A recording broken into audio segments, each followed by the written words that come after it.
İpleri de genelde gramaj şekilde alıyorum ve kendim sarıyorum. Bazen sandalye ayaklarına geçiriyorum, bazen de kendi tek dizime geçirerek sarıyorum. İpin yapısından dolayı bazen parmaklarımıza zarar verebiliyor, kanatabiliyor ya da çizebiliyor. O noktada da yara bantlarından faydalanıyorum. Normal yara bantlarının yapışkanı çıkmıyor. O yüzden ben de su geçirmez yara bantları kullanıyorum. Çıkardığımda gün içinde normal hayatıma devam edebiliyorum hiçbir sıkıntı olmadan. Her ipin inceliği, kalınlığı, yapısı farklı. Bizim ipimize göre sadece sıra sayımız değişebilir. Bu iki çanta aynı boyutta. Bu geçen videoda ördüğünüz midye çanta. Burada da 3 milimle önceden ördüğüm midye çanta var. Bu çantayı da geçen videoda 3,5 milimle örmüştük. Burada ipim ince olduğu için sadece 2-3 sıra fazla ördüm ölçüye ulaşana kadar.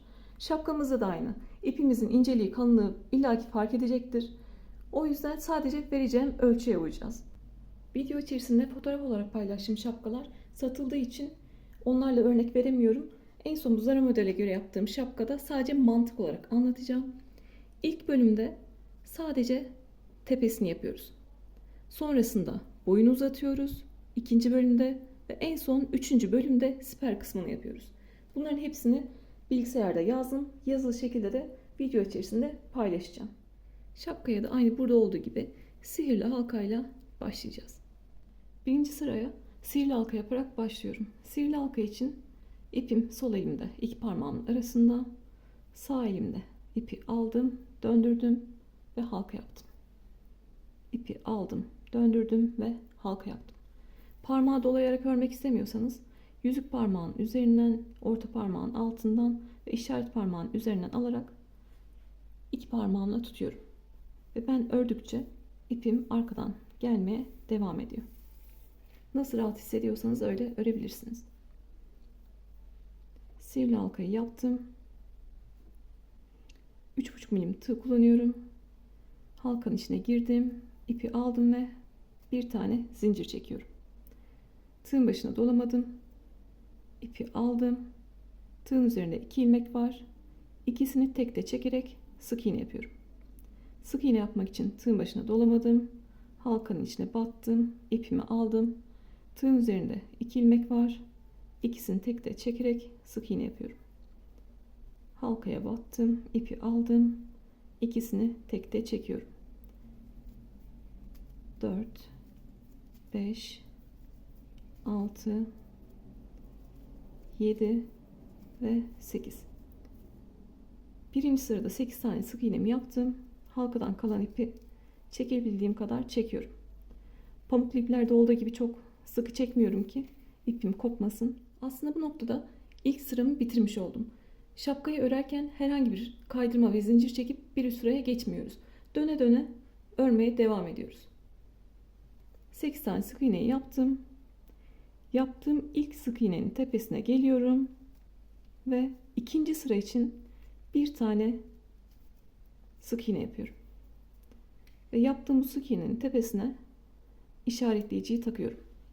Burası benim ikinci sıramın başlangıcı. Birinci sırada 8 tane sık iğnemizi yaptık. İkinci sırada bu 8 tane sık iğnenin her birinin tepesine 2 tane sık iğne yapıyoruz. Yani 16 tane sık iğne yapmış oluyoruz. Bir tane sık iğne yaptım. Aynı tepeye geliyorum, bir tane daha sık iğne yapıyorum. Yani aynı noktaya 2 tane sık iğne yapmış oldum. Çift batmış oldum. Aşağı sırada yaptığım ikinci sık iğnenin tepesine geldim. Onun tepesine de 2 tane sık iğne yapıyorum. Üçüncüye geldim. 2 tane sık iğne yapıyorum. Dördüncüye geldim. Aynı tepeye 2 tane sık iğne yapıyorum. Sırasıyla her bir sık iğnenin tepesine 2 tane sık iğne yapıyorum. Birinci sırada 8 tane olan sık iğne sayısını ikinci sırada 16'ya çıkarmış oluyoruz.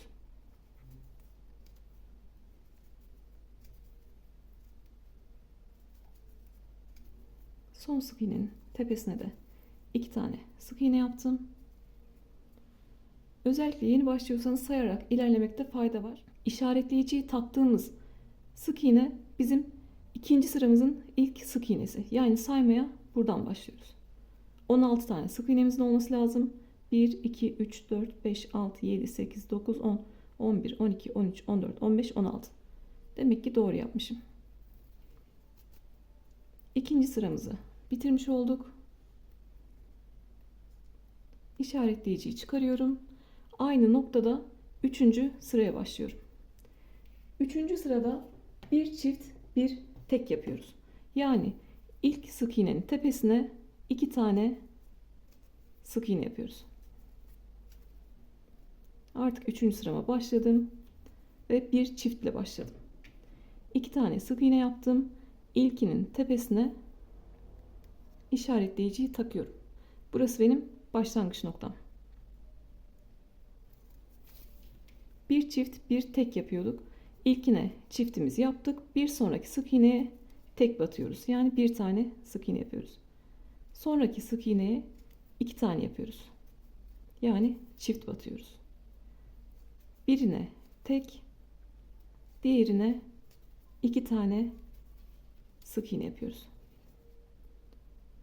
3. sıramıza çiftle başladık.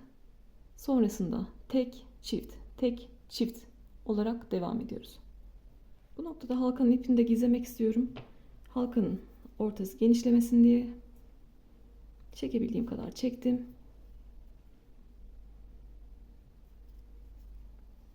Burada bir tane zincir çekerek sağlamlaştırıyorum. Sonrasında halkanın içinden geçirerek ipi gizliyorum. Sonrasında ipi gizlemek zor olabilir. Halkanın da açılmasıyla uğraşmamak için bu noktada temizliyorum.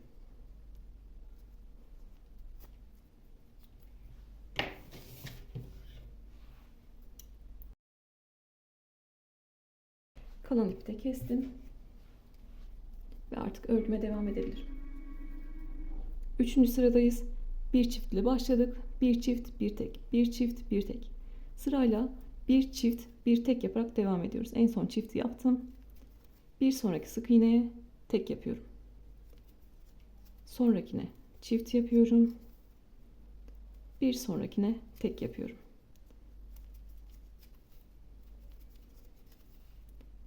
Bir tek, bir çift yapıyorum.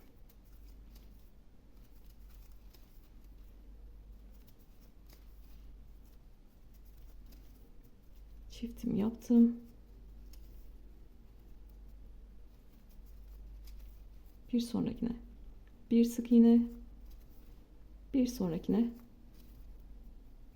2 tane sık iğne. Yani çift batmış oldum. Sıra başlangıcında çiftle başlamıştık. Biterken tekle bitiyoruz. Son bir sık iğnem kaldı. Ona da bir tane sık iğne yapıyorum. Burada siz çiftle bittiyseniz buradaki sayılarda bir yanlışlık olmuş demektir. Çift battığınızı zannettiğiniz yere tek batmış olabilirsiniz. Ya da 2 tane yan yana tek batmış olabilirsiniz. Çiftle başlamıştık. Tekle bitiriyoruz. 3. sıramın artık sonundayım. 4. sırama geçiyorum. 4. sırada da 2 tek bir çiftle başlıyoruz. İşaretleyiciyi taktığım yer hep bir üst sıraya çıkış yerimizde. Bir tane sık iğne yaptım. ve işaretleyici takıyorum. 2 tek bir çiftle başlıyorduk. Birincisini yaptık. Yanına bir tane daha sık iğne yapıyorum. 2 tek ve bir sonrakine çift yapıyorum. Yani aynı tepeye 2 tane sık iğne yapıyorum. 2 tek bir çift. 2 tek bir çift.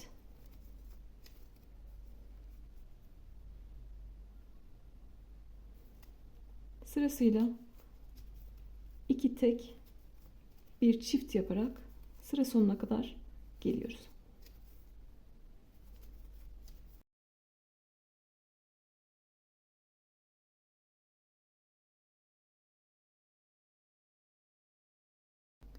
Sayarken karıştırdınız diyelim. Buradaki çiftler belli zaten. Çiftten sonra iki çift arası 2 tane tek sık iğne olacak. Bir çift, 2 tek. Öyle de sayabilirsiniz.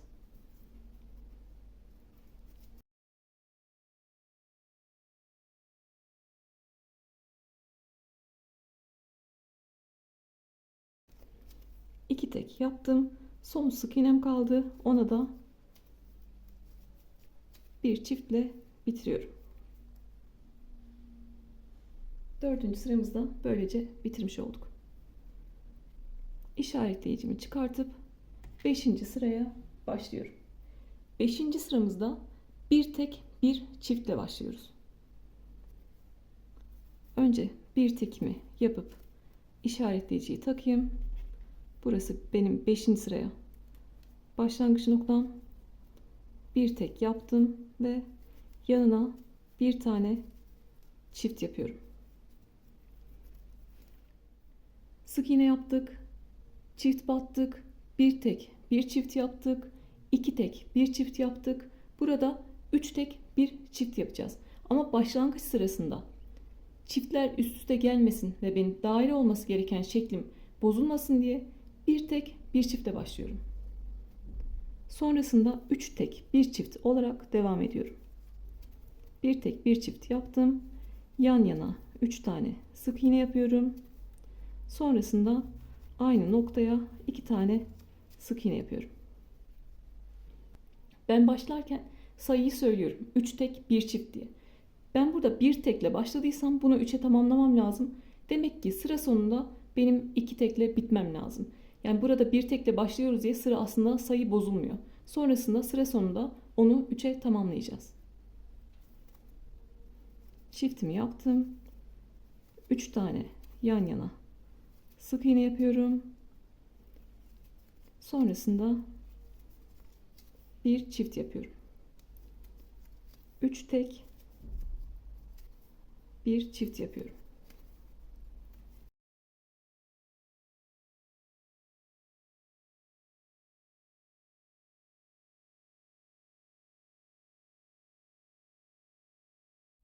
Üç tek bir çiftle ilerledim. Başlarken bir tek yapmıştık. Onu 3'e tamamlamak için burada 2 tane sık iğne örüyoruz. Doğru devam ettiysek sıra sonunda 2 tane sık iğne kalmalı.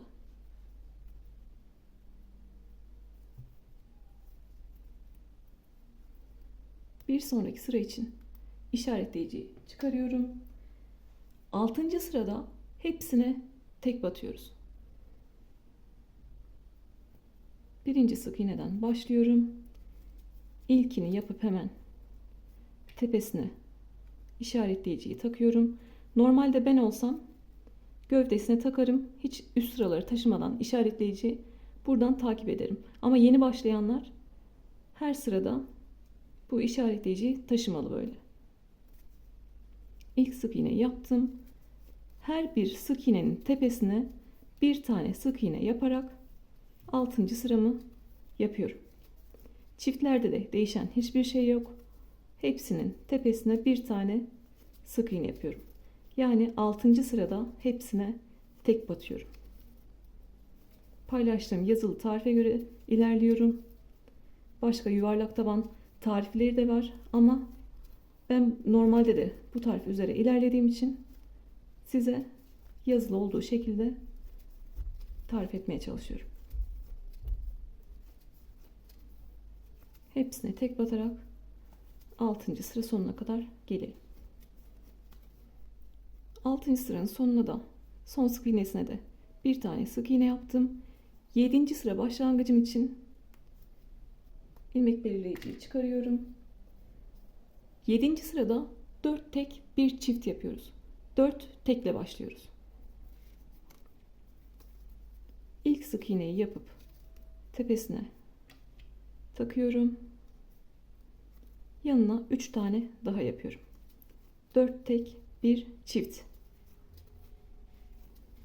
4 tane yan yana sık iğne yaptım. Bir sonrakine aynı tepeye 2 tane sık iğne yapıyorum.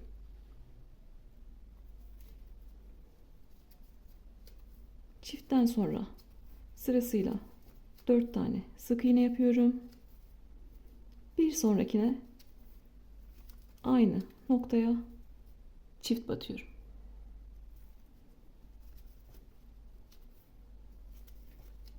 Yedinci sırada da 4 tek bir çift olarak devam ediyoruz.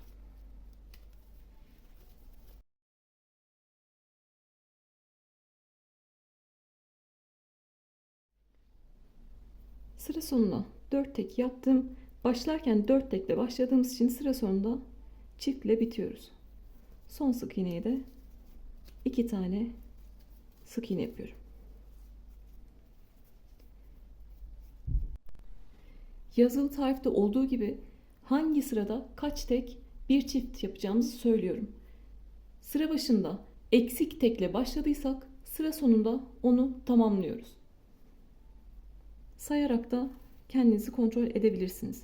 Yeni başladıysanız zaten ilk sıraları saymanızda fayda var. Zaten sıra sonunda benim dediğim gibi bitmiyorsanız arada ya fazla batmışsınızdır ya eksik batmışsınızdır. Onu da bakarak düzeltebilirsiniz.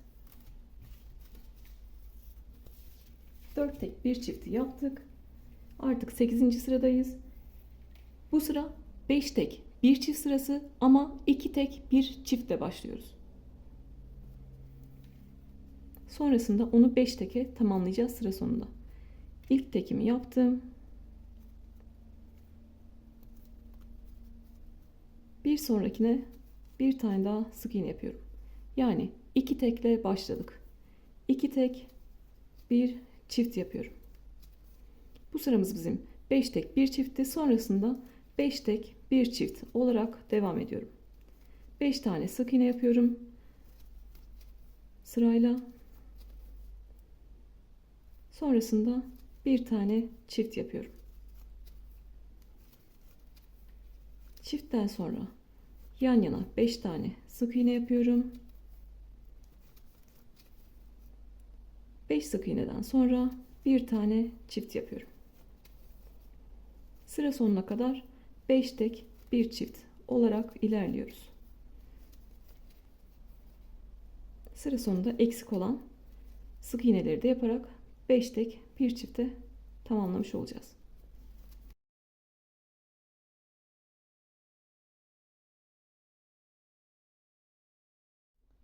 Son çiftimi de yaptım. Bu sıra 5 tek bir çift sırasıydı. 2 tekle başlamıştık. Sıra sonunda 3 tane daha tek yaparak 5'e tamamlıyoruz. 3 tane sık iğnem kaldı. Doğru devam ettiğimi buradan anlayabiliyorum. 3 tane daha tek yaparak bu sırayı da bitirmiş olduk. 9. sıraya geçiyorum. 9. sıra 6 tek bir çift sırası. Buna da 5 tek bir çiftle başlıyoruz. İlk sık iğnemi yaptım. Tepesine işaretleyiciyi taktım. Yanına 4 tane daha yapıyorum. 5 tek bir çiftle başlıyoruz. 3 4 5 bir tane çift yapıyorum. 5 tek bir çiftle başladık. Sonrasında 6 tek bir çift olarak devam ediyoruz. Burada 6 tekimiz olması lazım. Demek ki benim sıra sonunda bir tane tek sık iğne yapmam lazım 6'ya tamamlama için. Aslında bu işaretleyiciyi görmeyin. Arada hepsinin 6 tek bir çift olarak ilerlediğini göreceksiniz. Artık sırasıyla 6 tek bir çift yaparak devam ediyorum.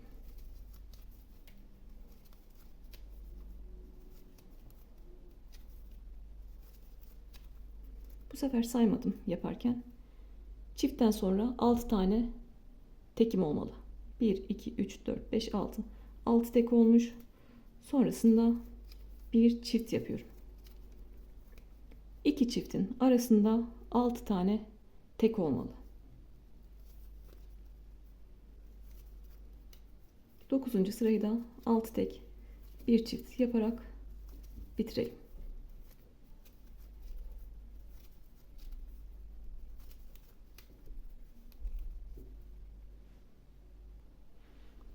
Sıra sonuna geldim. Çiftimi yaptım.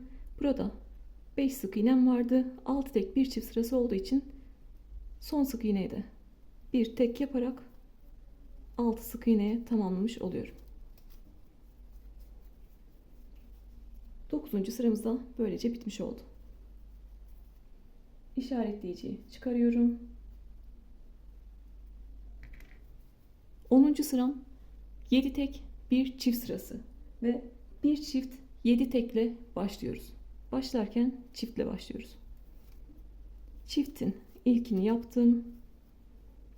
İşaretleyiciyi taktım. Ve aynı yere bir tane daha sık iğne yaparak çiftle başlamış oldum. Bir çift 7 tek yapıyorum. Yan yana 7 tane sık iğne yapıyorum.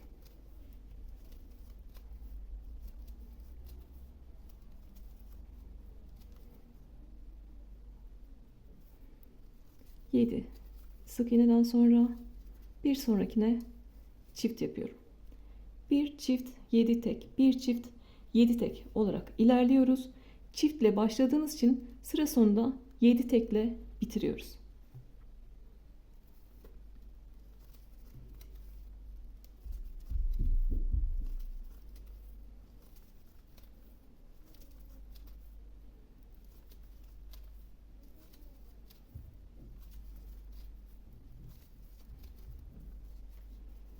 Gördüğünüz gibi düzgün bir daire elde ediyoruz.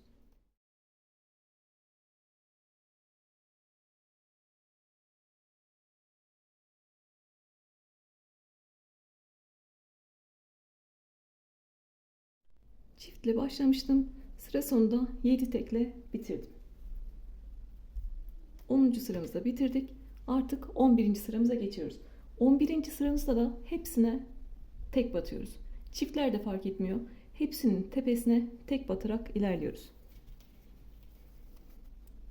İlk tekimi yaptım. İşaretleyiciyi taktım ve 11. sıraya başladım.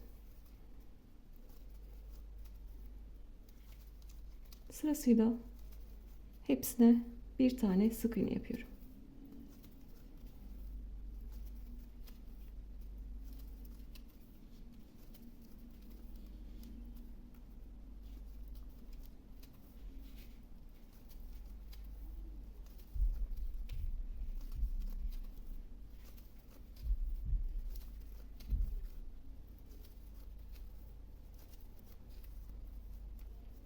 Sırasıyla hepsine tek batarak sıra sonuna kadar gelelim.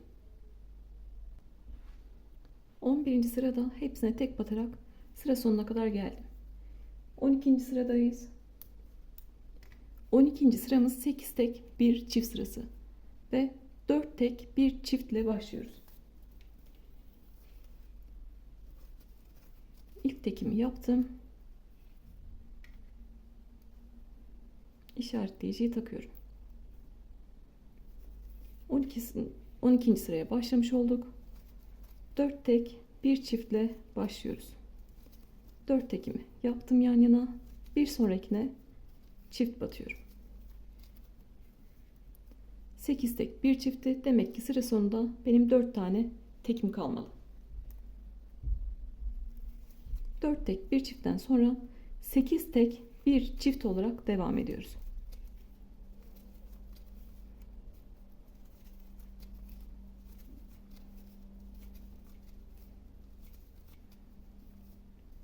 Sekiz tek yaptım. Bir sonrakine çift batıyorum. Aynı sık iğnenin tepesine 2 tane sık iğne yapıyorum. Sonrasında 8 tek bir çift olarak sıra sonuna kadar devam ediyoruz. Sıra sonunda eksik kalan sık iğneleri tamamlayacağız. Sıra sonundayım. Çiftimi yaptım. 8 tek bir çifti 4 tekle başlamıştık. Sıra sonunda 4 tane tekimiz kaldı. Onları da yaparak 8'e tamamlıyoruz.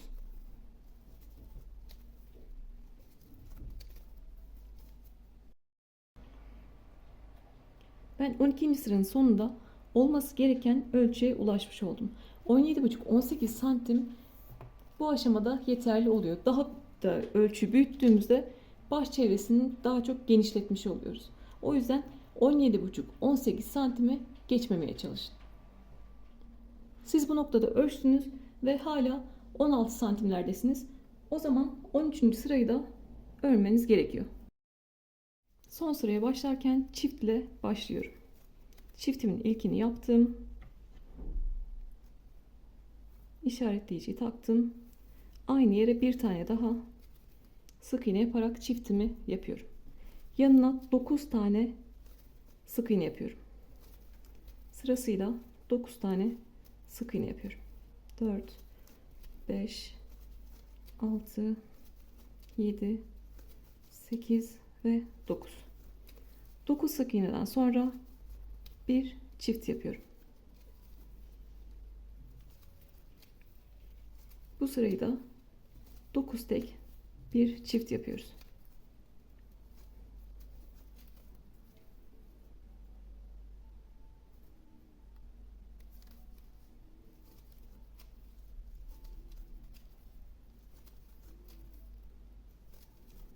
Dokuz tek yaptım. Yanına bir tane çift yapıyorum. 2 tane çiftimin arasında 9 tane sık iğne var. Başlarken çiftle başlamıştık. Bitirirken 9 tekle bitiriyoruz.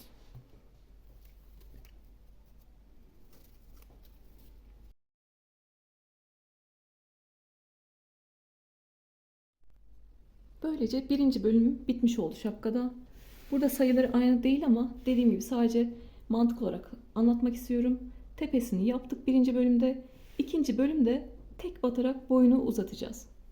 Üçüncü bölümde ise siper kısmını yapacağız. Bu video birinci bölümü içeriyor. İkinci videoda boyunu uzatma ve siper kısmıyla şapkamızı bitirmiş olacağız.